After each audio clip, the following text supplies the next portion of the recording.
Hello fellow makeup lovers, how are you guys doing today? So I thought it'd be fun to go ahead and do my June favorites. I'm normally not very consistent, but I did my May favorites last month and I thought it was really fun. So I put it on my calendar. I actually planned ahead to have my June favorites done on the last day of June. I feel like I need a round of applause because I don't think I've ever done 2 consecutive monthly favorites. Or at least it's been years. But anyways, I just wanted to share with you the makeup products that I've been loving this month, and I also have a novella recommendation at the end, so let's just go ahead and jump right on in. And I guess actually I'll go ahead and start off with a old product that I've kind of rediscovered a little bit this month, and that would be the Nabla Cosmetics Skin Glazing Highlighter in the shade Ozone.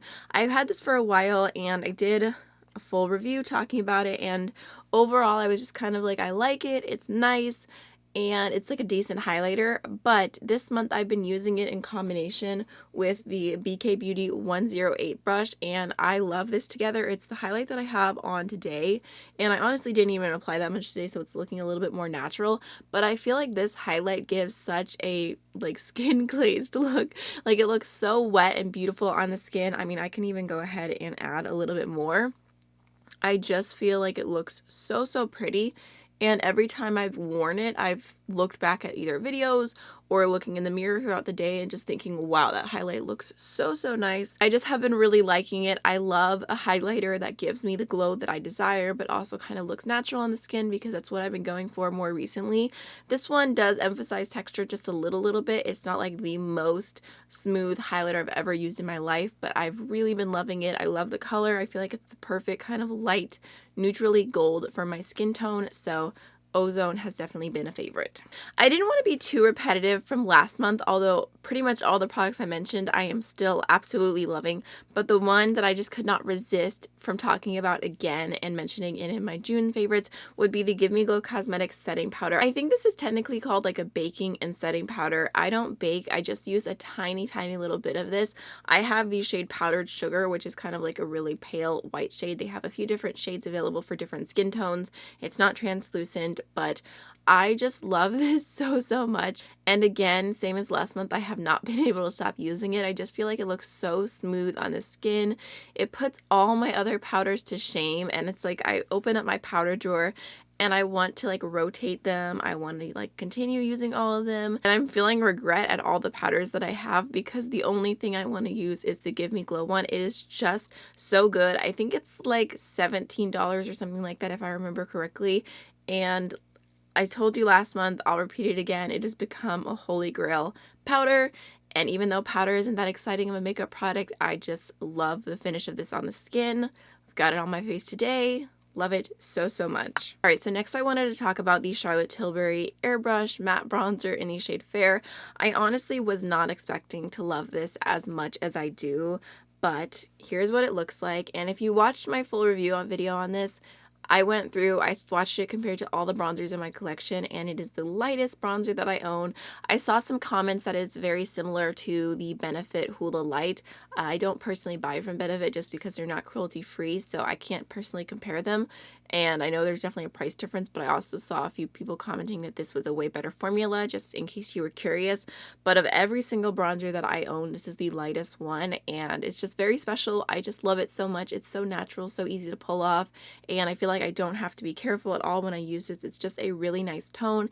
It's not too cool tone. It's not too warm. It's literally just like the best bronzer for me when I'm wanting a matte finish. I'm wearing it on the skin today, and I just feel like it looks so natural and effortless. And if you have fair skin and you like luxury makeup, then I definitely think this is a really great bronzer. I think it blends really nice. It's such a good shade. The packaging is absolutely stunning, which I think definitely adds to the experience of it, because it is a little bit more of an expensive product. But one of the cool things about this is, if you didn't know, there's a little piece right here and you can actually pop the pan out. So if you do finish up the bronzer, you can just repurchase the pan and have a little bit less waste, which I think is really nice. Okay, so next I want to talk about something way more affordable. This is the e.l.f. x J Kiss Suki to My Heart Liquid Shadow Duo, and I honestly grabbed this just out of like wanting to review the e.l.f. x J Kiss Around 2 collection. I wasn't necessarily thinking that this was going to turn into something that I would love with all of my heart. It was just something I wanted to review. but I have been so pleasantly surprised by this. I will say mostly this is a favorite for the white shade, which is called What a Pity Smile, if I remember correctly. I do have this on my inner corners today, and you're not going to be able to tell, unfortunately, how beautiful it is because it does not pick up on camera, but it's basically just like a very sheer white. The white almost doesn't even show up, and it has like a rainbow of sparkles in it. Like when I look at it up close, I can see pink and green and orange, and it just looks so beautiful on its own, or it looks beautiful topped over another just regular powder shadow. You could do it over like a powder highlight on your inner corner, and even more than that, I was absolutely shook when I put this shade over one of the Terra Moon's Iridescent Chameleons. If you love like the most intense multichrome glittery inner corner of life, that is the most beautiful combination. I cannot believe how stunning this topper is. I absolutely love it, and I feel like it just adds the prettiest sparkles to anything, and because it is more sheer, you could basically put it over anything. Today I did go ahead and use it with the applicator and just put it on, and it works fine like that, but I don't prefer to do that normally if I have other product underneath because I don't want to contaminate the applicator. I want it to stay the color that it is. So normally I'll just kind of wipe off the excess on the applicator on my hand, and then I'll go in with a different brush and just tap it over whatever's on my inner corner, and it just works beautifully. It is so pretty. And then the other shade is called I'm Pupset, and I do like this one. I have it on my eyes today, topped over a shadow. This is actually, the look is the Wild palette, or the Wild quad from Alien Cosmetics, in case you're curious, which I'm working on a video using all of their quads. So I do have this shade all over my lid, which is called Psycho, and it gave just a very like soft, satiny kind of green shade. So I went ahead and used this to top over it, and it's very sheer as well. It just adds a little bit of sparkle, and it looks really pretty, so I like that. It's fine, I'll use it, but what I'm really here for is the white shade. I just think it is so stunning, and if you are an intense inner corner connoisseur, say that 4 times, this is an amazing product. All right, next I wanted to talk about a brush that I've been loving, and this is the BK Beauty 208 eyebrow brush. And it's so tiny, it seems so minimal to even talk about, but I just wanted to mention it because it's truly unique, and it has become a brush that I use every single day. So you can see it is very tiny. If I compare it to the eyebrow brush that I used to use all the time, you can see how tiny it is. And I still use this one. It's the full brow eyebrow brush, and I use it to kind of just fill in my tail. But I love this eyebrow brush for getting on the front and just doing little hair-like strokes, because I naturally have fuller brows. I have fuller brows in the front, and they naturally kind of block themselves a little bit. It's harder to tell because they're like orangey, and I struggle because I want to have color in my brows, but I also don't want them to be block brows. So I try my best to kind of have a natural in between, and I feel like with this brush, it's really easy to get in there and do little strokes and not have to use such a big brush, and it just gives a lot more of a natural look. It's easy to use for your entire brow, honestly, especially if you're trying to fill in specific areas or do really tiny hair strokes. This is a great brush. I feel like I don't have to be as precise with my tail, so I don't mind going in with a different brush. But if you like filling in the front of your eyebrows, I think this is a great brush. I feel silly when I talk about it because it's like this tiny, small, specific area, but I just absolutely love this. It's turned into a favorite brush. And like I said, it's something that I've been using every single day because I do fill in my eyebrows with powder. Lastly, for the makeup, I have some lippies to talk about. And the first, I know I have a tutorial coming up on this soon so you can see it in action, but this is the Cheekbone Beauty liquid lipstick in the shade Shannon. And I honestly bought this on a whim because I was researching Cheekbone Beauty for my video of indie makeup brands you've never heard of, and I found them. I think I actually got a comment recommending me to look at them, and I was Googling them a little bit.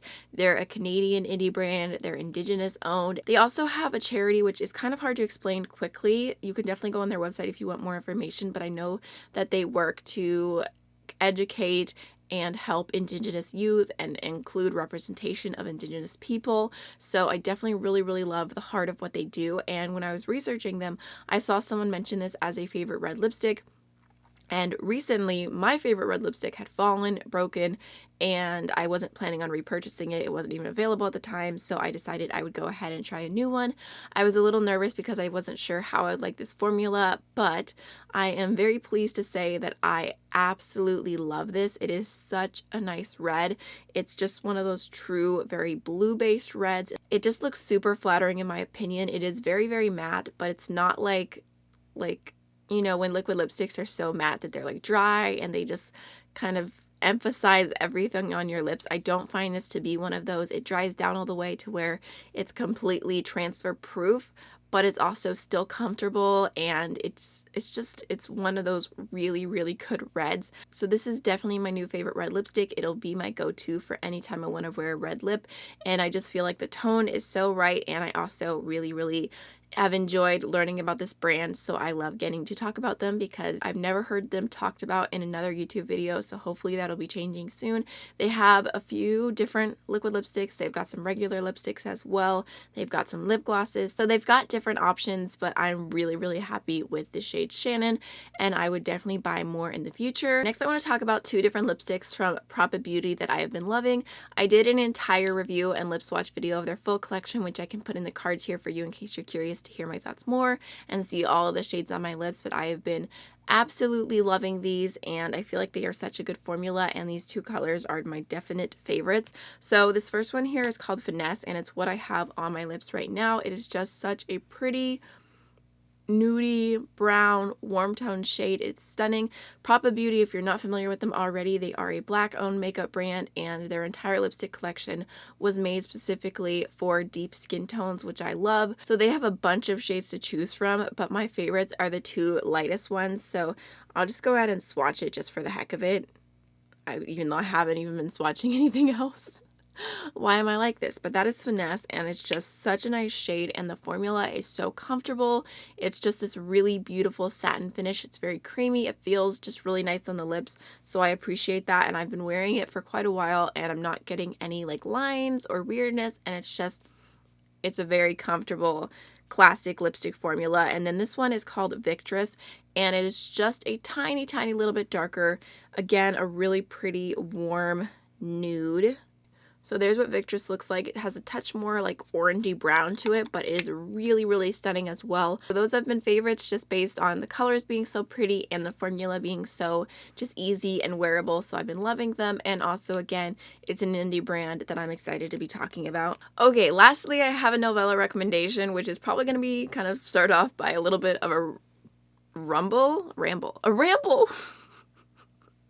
Why am I like this? Okay, what I want to say is that I am a gringo who loves novellas, and I just don't have that many people to talk about them. Basically, long story short, I think it'd be fun to maybe do this like monthly, just talk about whatever novella that I'm watching in case anyone else is curious, and I will try to tell you where you can watch them with English captions, because honestly, if you're not watching shows just because they're not in your language, you are missing out. There's a show that I started watching at the beginning of this month, and I literally binged the entire thing so fast because it was so good and suspenseful, and I just had to talk about it. And it's called Grand Hotel, and it is on Netflix.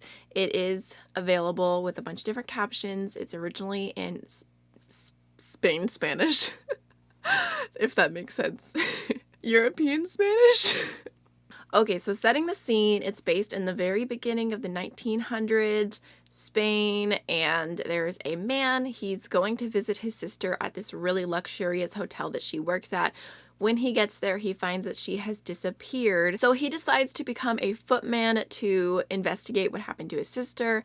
And there ends up being a really beautiful love story, and it's so well done because it's not one of those where it's like, oh, they fell in love and it doesn't even make sense. Like, it's so perfect. Like, it is so romantic. And then there's also several murder mysteries, there's suspense, there's drama, and then there's also comic relief because there's this agent and detective. The detective's like this older, more grouchy man.